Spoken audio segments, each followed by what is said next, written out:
मी Niranjan काटेवाडे Shriram crop science या कंपनीचा प्रतिनिधी असून मी आज या ठिकाणी अंकुश पंदिलवाड भुई तालुका कंधार जिल्हा नांदेड यांच्या कापसाच्या प्लॉट व्हिजिटवर आलेला आहे.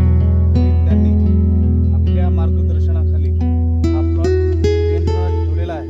सुरुवातीपासून ते शेवटपर्यंत आज शेवटच्या स्टेपला कापसाच्या परिस्थिती आहे आताची. तरी अंकुशराव तुम्ही जे वापरल्या प्रोडक्ट तर तुम्हाला काय वाटलं या प्रोडक्ट? नंबर 1 आहे औषध चांगले रिजल्ट आणि फवारणी येळेवर पण केला औषध पण चांगले. तुम्ही काय काय वापरले आता? लास्ट फवारणी काय काय वापरली? समजा काय काय लास्ट फवारणी एक युवा आणि एक फुलराणी एक कोळशाई. हां, तर तुमची जमीन जी आहे ती थोडी खडकाळ रानामध्ये आहे, खडकाळ जमीन आहे. तर या जमिनीमध्ये सुद्धा तुम्ही या पद्धतीनं मेंटेनन्स केलं तर तुम्हाला नंदीग्रामचे प्रोडक्ट वापरून समाधानी वाटतं? औषध पण चांगले आहेत आणि आम्ही रिजल्ट चांगला पण आला. अंकुशराव, आता जे तुम्ही कापूस लावले तर हे या ठिकाणी तुम्ही कापूस लावले 3 बॅग आहे. 3 बॅग.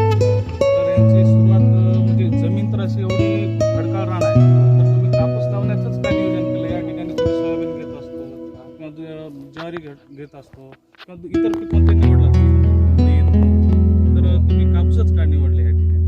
इथं कापूस ते पीक थोडं बारीक येतं त्याच्यामुळे पाण्यात उमळून जातं. हे कापूस पण गेलता पाण्यात उमळून. हे मागून औषध व त्याचं खत बीज सगळं टाईमवर केल्यानं कापूस चांगला आला आमचा. बरं, तुमची ज्यावेळेस आम्ही तुम्हाला मार्गदर्शन करण्याच्या अगोदर ज्यावेळेस तुमचा कापूस लहान होता, लहान अवस्थेत होता, तर त्यावेळेस तुमच्या कापसाची काय कंडिशन होती? पाण्यानं ते उमळून गेलं होता. मग तुम्ही जे आपल्याला फळ वगैरे आहे कापसाला तर तुम्ही आता जे प्रोडक्ट वापरले त्या प्रोडक्ट मधून तुम्हाला काय अनुभव आहे? अनुभव का चांगला रिझल्ट आला, चांगले औषधं आले, चांगले भेटले.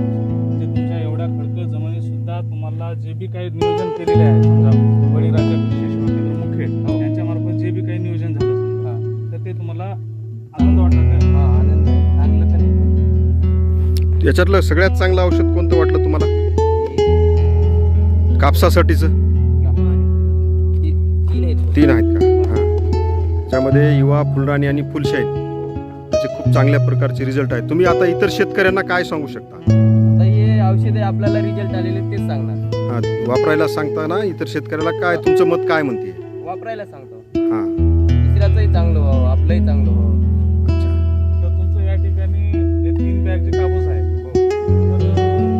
तुमच्या अंदाजे तुम्हाला उत्पन्न किती वाटतं? तुला आज घडीला आता तुम्ही आता समजा 70 गुण आहे तुमच्या या खडकाळ जमिनीवर सुद्धा आणि तुमची लागवड 3x3 ची आहे तर तुम्हाला अपेक्षित उत्पन्न किती आहे? 17-18 येईल. 3 बॅग.